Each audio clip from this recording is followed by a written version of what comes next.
कुरान में कई जगह अल्लाह ने सुलेमान अलैहिस्सलाम का जिक्र किया है। सुलेमान अलैहिस्सलाम दाऊद अलैहिस्सलाम के बेटे थे। अल्लाह ने बाप और बेटे दोनों को नबूवत से नवाजा था। सुलेमान अलैहिस्सलाम को अल्लाह ने एक ऐसा बादशाह बनाया कि आज तक सारी दुनिया में ऐसी बादशाहत और किसी के पास नहीं, क्योंकि खुद सुलेमान अलैहिस्सलाम ने अल्लाह से ये दुआ की थी, ऐ अल्लाह मुझे ऐसी बादशाहत अता फरमा जो मेरे बाद किसी और के शायान शान न हो। फिर अल्लाह ने हवा को सुलेमान अलैहिस्सलाम के कंट्रोल में दे दिया। सुलेमान अलैहिस्सलाम जहाँ चाहते हवा उन्हें नरमी से पहुँचा दिया करती थी। महीनों का सफर सुलेमान अलैहिस्सलाम मिनटों में तय कर लिया करते थे। और अल्लाह ने सुलेमान अलैहिस्सलाम को जिनों पर कंट्रोल दे दिया। जिन सुलेमान अलैहिस्सलाम के हुक्म से बुलंद इमारतें तामीर करते थे, दरिया में गोता लगाकर उनसे हीरे जवाहरात और मोती वगैरह निकालते थे।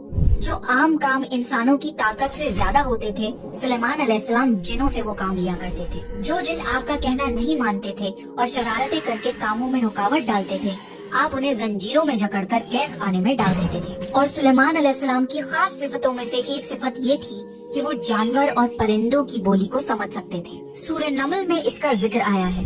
एक दिन सुलेमान अलैहिस्सलाम के सामने उनके तमाम लश्कर जिन्नात, इंसान और परिंदों में से जमा किए गए। जब वो चींटियों के मैदान में पहुँचे तो एक चींटी ने कहा, हटो, अपने अपने घरों में घुस जाओ, ऐसा ना हो कि बेखबरी में सुलेमान और उनका लश्कर तुम्हें रौंद डाले। अल्लाह ने एक छोटी सी चींटी की ये बात सुलेमान अलैहिस्सलाम को सुनवा दी। इस बात पर सुलेमान अलैहिस्सलाम मुस्कुराकर हंस पड़े। कहने लगे, ऐ परवरदिगार, तू मुझे तौफीक दे कि मैं तेरी उन नेमतों का शुक्र अदा करूं जो तूने मुझ पर इनाम की है, और मैं ऐसे नेक अमल करता रहूं जिससे तू खुश रहे और मुझे अपनी रहमत से नेक बंदों में शामिल फरमा दे। अल्लाह ताला ने सुलेमान अलैहिस्सलाम को फैसला करने की जबरदस्त सलाहियत अता फरमाई थी। एक बार दो औरतें अपना मुकदमा दाऊद अलैहिस्सलाम के पास लाई। दोनों को अल्लाह ने एक एक औलाद दी थी। एक भेड़िए ने हमला करके बड़ी उम्र वाली का बच्चा खा लिया। औरत चालाक थी, उसने छोटी उम्र वाली का बच्चा छीन लिया। कहने लगी, ये मेरा बच्चा है। दाऊद अलैहिस्सलाम ने देखा बच्चा बड़ी औरत के पास है तो उसके हक में फैसला दे दिया। सुलेमान अलैहिस्सलाम ने इजाजत चाहते हुए कहा, क्या मैं इस मुकदमे का फैसला कर सकता हूँ? दाऊद अलैहिस्सलाम ने इजाजत दे दी। फिर सुलेमान अलैहिस्सलाम ने औरत से कहा, बच्चा मुझे दे दो। बच्चा हाथ में लेकर उन्होंने तलवार निकाली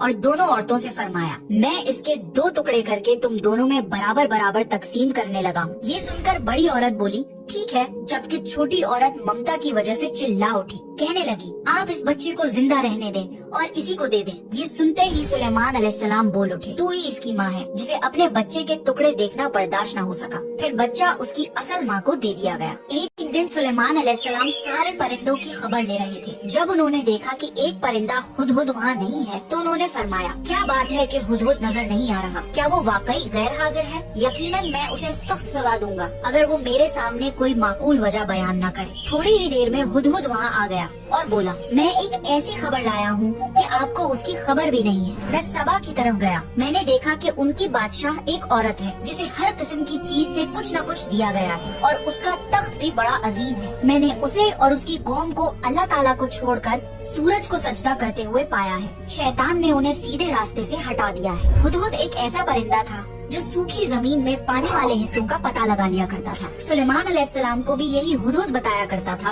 कि पानी कहाँ है। फिर आप जिन्नात के जरिए वहाँ से पानी निकलवाते थे। जब सुलेमान अलैहिस्सलाम ने ये इत्तला सुनी तो वो बहुत हैरान हुए। उन्होंने हुदहुद से कहा, हम अभी तुम्हारी बात की तस्दीक कर लेते हैं। मेरे इस खत को लेकर जाओ और उन्हें दे दो। फिर उनके पास से आना और देखना कि वो क्या जवाब देते हैं। आपने एक खत लिखकर उसे दे दिया। हुदहुद वो खत लेकर खत उनके सामने गिराकर खुद उड़कर दीवार पर जा बैठा। खत देखकर मलिका बिल्कीस ने कहा, ऐ सरदारों, मेरी तरफ एक बावकत खत डाला गया है जो सुलेमान अलैहिस्सलाम की तरफ से है और जो बख्शिश करने वाले मेहरबान अल्लाह के नाम से शुरू होता है। इसमें ये लिखा है कि तुम सरकशी ना करो और मुसलमान बनकर मेरे पास आ जाओ। मलिका बिल्कीस ने कहा, ऐ मेरे सरदारों, तुम मेरे इस मामले में मुझे मशवरा दो। मैं किसी चीज का फैसला तुम्हारी राय के बगैर नहीं करती। सबने जवाब दिया, हम ताकत और कुव्वत वाले हैं, सख्त लड़ने वाले हैं। आगे आपको इख्तियार है, आप खुद ही सोच लीजिए कि आप हमें क्या हुक्म फरमाती हैं। मलिका बिल्कीस ने कहा, बादशाह जब किसी बस्ती में घुसते हैं तो उसे उजाड़ देते हैं और वहाँ के इज्जतदार लोगों को जलील कर देते हैं, और ये लोग भी ऐसा ही करेंगे। मैं उन्हें एक हदिया भेजती हूँ, फिर देख लूंगी कि कासिद किस तरह का जवाब लेकर आता है। मलिका बिल्कीस ये अंदाजा करना चाहती थी